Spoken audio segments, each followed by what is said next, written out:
Hello, welcome to my channel. നമ്മൾ ഇന്ന് തയ്യാറാക്കാൻ പോകുന്ന ചുണ്ടയ്ക്ക പുളിങ്കറി. ചുണ്ടയ്ക്ക നമ്മുടെ വീട്ടിലും ധാരാളം ഉണ്ടാകും, വഴിവക്കിലും ഒക്കെ കാണാറുണ്ട്. ഇത് കൊണ്ട് വളരെ ടേസ്റ്റി ആയിട്ടുള്ള ഒരു കറിയാണ് ഇന്ന് തയ്യാറാക്കുന്നത്. അതെങ്ങനെയെന്ന് നമുക്ക് നോക്കാം. ചുണ്ടയ്ക്ക പുളിങ്കറിയാണ് നമ്മളിന്ന് വെക്കുന്നത്.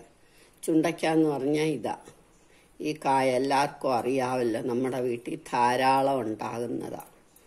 ഇത് ചതയ്ക്കണം.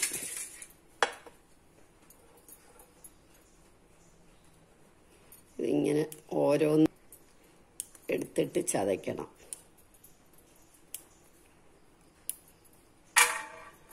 ഞാൻ കിഴുത്ത ഉള്ളതിലായിട്ടേക്കുന്നത്. ചതയ്ക്കുമ്പോൾ അതിൻ്റെ കുരു പോകാൻ എളുപ്പമുണ്ട്. കിഴുത്ത ഉള്ളതിലിട്ടാൽ പിന്നെ പൈപ്പിൻ്റെ അടിയിലോട്ട് കാണിച്ചാൽ എളുപ്പം കുരു പോകും.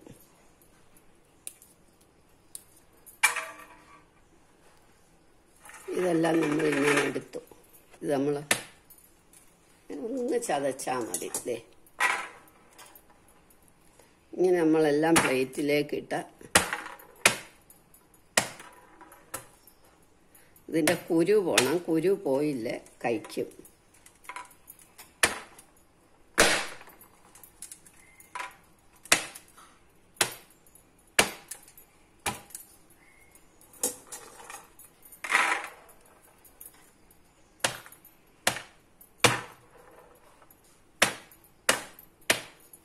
അതല്ല, നമ്മൾ അമ്മിക്കല്ലിൻ്റെ കുഴവി കൊണ്ട് ഇങ്ങനെ ഉരുട്ടിയാലും മതി. ഞാൻ കുറച്ചുള്ളത് കൊണ്ട് ഇങ്ങനെ എടുത്തു എന്നുള്ളതേ ഉള്ളൂ.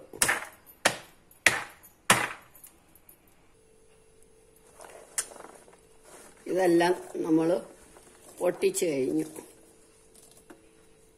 കുറേ കുരു ഈ പ്ലേറ്റിൽ പോകും. ബാക്കി ഇതിങ്ങനെ പൈപ്പിൻ്റെ കീഴിലേക്ക് ഇങ്ങനെ കാണിച്ചിട്ട് ഇങ്ങനെ ആക്കിയാൽ എല്ലാ കുരുവും പോകും. നമുക്കിനി ഇത് കഴുകിക്കൊണ്ട് വരാം.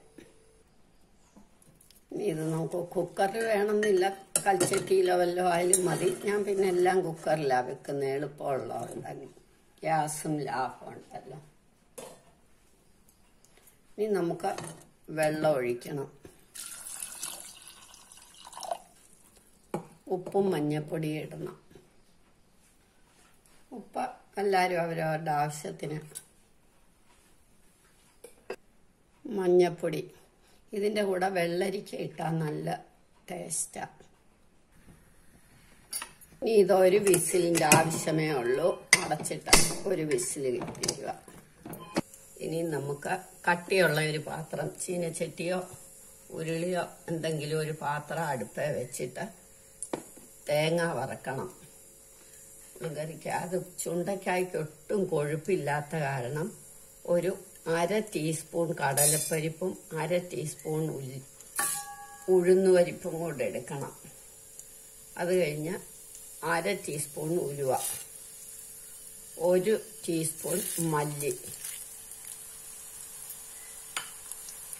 1/2 കപ്പ് തേങ്ങ,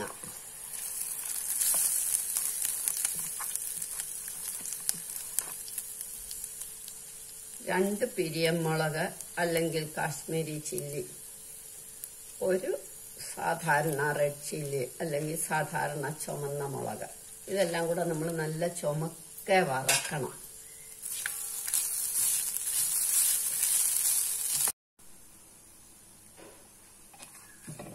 തേങ്ങ മൂത്തു. ഇനി നിർത്താം. നമ്മളുടെ ചുണ്ടയ്ക്കായും വെന്ത് റെഡിയായിട്ടിരിക്കുക. ഒരു വിസിൽ കഴിഞ്ഞ് ഇനി ഇത് നമുക്ക് അരച്ചോണ്ട് വരാം. ചുണ്ടയ്ക്ക വെന്തു, നല്ല പാകമായി. ഇനി നമുക്ക് പുളി ഒഴിക്കാം. ഒരു നെല്ലിക്ക വലിപ്പം പുളി പിഴിഞ്ഞൊഴിച്ചാൽ മതി. ഞാൻ പുളി സത്തായിടുന്നത്, അതുകൊണ്ടാണ്. ഇനി ഇത് നല്ലോണം ഒന്ന് തിളക്കട്ടെ. തീ കത്തി നന്നായിട്ടൊന്ന് തിളക്കട്ടെ. അപ്പോഴത്തേക്ക് നമുക്ക് തേങ്ങ അരച്ചോണ്ട് വരാം. ഞാൻ പറയാൻ വിട്ടുപോയതാ, വറക്കുമ്പോൾ നമ്മൾ 2 കറിവേപ്പിലയും കൂടി ഇടണം. ഇനി വറക്കുമ്പോൾ ഇട്ടില്ല, പിന്നെ ഇട്ടാലും മതി. ആദ്യം ഒന്ന് പൊടിക്കണം, പിന്നെ നമുക്കത് വറക്കാം. ആദ്യം ഒന്ന് പൊടിക്കണം, പിന്നെ നമുക്കത് വെള്ളം ഒഴിച്ച് അരക്കാം.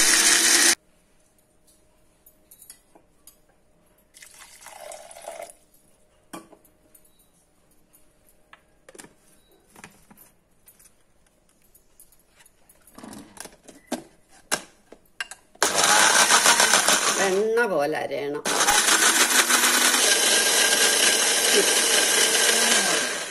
നല്ലോണം അരഞ്ഞു. ഇനി നമുക്ക് തേങ്ങ ചേർക്കാം.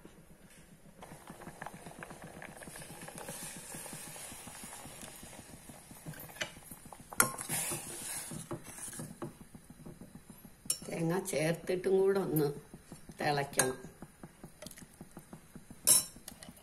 നമ്മുടെ ചുണ്ടയ്ക്ക പുളിങ്കറി റെഡിയായി. എല്ലാവരും ഇത് ട്രൈ ചെയ്ത് നോക്കണം. ഇഷ്ടമായെങ്കിൽ ലൈക്ക് ചെയ്യണം, സബ്സ്ക്രൈബ് ചെയ്യണം.